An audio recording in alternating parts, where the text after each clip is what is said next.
हमारी दावेदारी हमारी पार्टी में है और हम पार्टी के युवा विंग से जुड़े हैं और उसी नाते हम अपनी पार्टी को, अपने गठबंधन को मजबूत करने पर काम करते रहते हैं। जो इम्पोर्टेंस है हमारे कॉन्स्टिट्यूशन का, उसके प्रति हम इसको जागरूक करते हैं बच्चों को, और वो उनको रिमाइंड करते हैं कि एक रिपब्लिक होना कितना इम्पोर्टेंट है किसी भी देश के लिए। नमस्कार, मेरा नाम सानू झा है और आप लाइव सिटीज़ बिहार के मधुबनी जिला से देखना शुरू कर चुके हैं। हमारे साथ राजद मधुबनी इकाई से राजद नेता आसिफ अहमद सर हैं और एक तरफ मधुबनी मेडिकल कॉलेज के एमडी तौसीफ सर हैं। गणतंत्र दिवस के शुभ अवसर पर अपने जिला वासियों को, अपने वर्कर्स को किस तरीके से शुभकामना देना चाहते हैं? आपके चैनल के माध्यम से मैं समस्त बिस्वी वासियों को गणतंत्र दिवस की बहुत बहुत शुभकामनाएं देना चाहूँगा।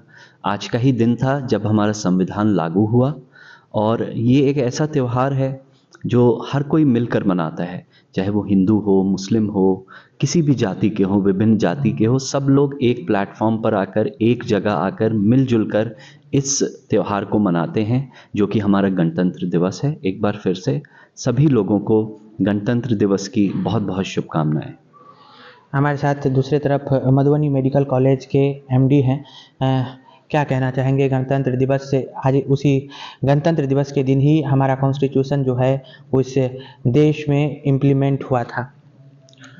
सबसे पहले गणतंत्र दिवस की बहुत बहुत शुभकामनाएं। Happy Republic Day to everyone. और हमारे यहाँ जितने भी इंस्टीट्यूशंस हैं हमारे, हम एक बहुत ही हर्षोल्लास से एक प्रोग्राम मनाते हैं जहाँ फ्लैग होइस्टिंग होती है सुबह सारे इंस्टीट्यूशंस पे। जो हमारे चेयरमैन साहब हैं उनकी अपनी ये रहता है कि वो खुद आके इसको फ्लैग होइस्ट करते हैं। और इस बार भी जो हमारा प्रोग्राम रहेगा मेडिकल कॉलेज पे, बाकी स्कूल्स वगैरह पे, कि हम सारे बच्चों को जो इम्पोर्टेंस है हमारे कॉन्स्टिट्यूशन का, उसके प्रति हम इसको जागरूक करते हैं बच्चों को, और वो उनको रिमाइंड करते हैं कि एक रिपब्लिक होना कितना इम्पोर्टेंट है किसी भी देश के लिए। और हमारा देश एक कॉन्स्टिट्यूशन रन देश है जिसमें कॉन्स्टिट्यूशन सबसे ऊपर है। तो ये एक प्रोग्राम जो हर साल हमारा, जो जितने भी हमारे 25-30 साल हमारी हिस्ट्री में जो हुआ है, इंस्टीट्यूशन इस्टेब्लिश हुए मधुबनी में, वहाँ हम कभी भी ऐसा टाइम नहीं गए जब हमने इस प्रोग्राम को बहुत ही इंटरेस्ट के साथ और बहुत ही एक बड़े लेवल पे नहीं सेलिब्रेट किया हो। तो ये बहुत बड़ा सेलिब्रेशन है इस कंट्री का रिपब्लिक होना, और इसको हम बहुत ही बड़े तरीके से इसको सेलिब्रेट करते हैं बाकी स्टूडेंट्स के बीच। अगर राजनीतिक तौर पर इसे देखा जाए तो लगातार राजनीतिक पार्टियां ये भुनाने में लगी रहती है कि फलाने पार्टी संविधान के साथ खिलवाड़ कर रही है। तो राजद जो है वो ज़ोरों शोरों से इस बार इस मुद्दा को उठाई थी कि फलानी पार्टी जो है वो ख़त्म करने के लिए लगी पड़ी है। आपको लगता है कि इस देश में संविधान अक्षुण्ण है, उसको कोई तोड़ नहीं सकता है? देखिए, अगर हमारे देश के किसी भी नागरिक को या किसी भी राजनीतिक पार्टी को ऐसा लगे कि कोई हमारे संविधान के साथ छेड़छाड़ करना चाहता है तो हमें आवाज़ उठाना चाहिए, और आवाज़ उठाने का, बोलने का अधिकार भी हमारे संविधान ने ही हमें दिया है। तो इसी का उपयोग करके अगर कहीं कोई हमें गड़बड़ या गलती लगती है तो हम आवाज़ उठाते हैं और आवाज़ उठाते रहेंगे।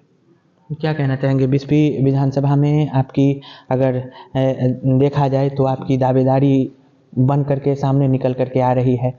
बिस्फी विधानसभा वासियों को क्या कहना चाहेंगे इस गणतंत्र दिवस पे? देखिए, मैं युवा राष्ट्रीय जनता दल से जुड़ा हुआ हूं और युवा राष्ट्रीय जनता दल का प्रदेश महासचिव हूं। इसी हैसियत से मैं पिछले 3 सालों से क्षेत्र में काम कर रहा हूं। लोगों के बीच अपने नेता, अपने पार्टी का पैगाम, उनकी उपलब्धियां लेकर जाता हूं। बस इसी हैसियत से मैं लोगों के बीच काम कर रहा हूं। तो कुछ तो इस बार उपहार देना चाहेंगे? चुनाव लड़ना चाह रहे हैं, यही उपहार कह दीजिए कि हमारी दावेदारी पार्टी सुनिश्चित करने वाली। हमारी दावेदारी हमारी पार्टी में है और हम पार्टी के युवा विंग से जुड़े हैं और उसी नाते हम अपनी पार्टी को, अपने गठबंधन को मजबूत करने पर काम करते रहते हैं। और पार्टी जिन्हें भी सिंबल दे, हम सब मिलकर अपने सिंबल की इज्जत रखें और मिलजुल कर काम करें। एक वर्कर्स के रूप में आप काम कर रहे हैं? जी बिल्कुल, मैं पार्टी का एक सिपाही हूँ, उसी रूप में काम करता हूँ। तो ये हमारे साथ आसिफ सर और तौसीफ सर थे। दोनों ने ही गणतंत्र दिवस को लेकर के अपनी अपनी बातों को रखा है। मधुबनी मेडिकल कॉलेज में गणतंत्र दिवस किस तरीके से मनाया जाता है इन्होंने बताया है, और पॉलिटिकली गणतंत्र दिवस के शुभ अवसर पर किस तरीके से लोगों को शुभकामना दी जाती है आसिफ सर ने बखूबी उसको दिया है। ऐसे ही तमाम छोटे बड़े खबरों को लाइव सिटीज़ पर देखते रहें। तत्काल के लिए दीजिए इजाज़त। नमस्कार, धन्यवाद।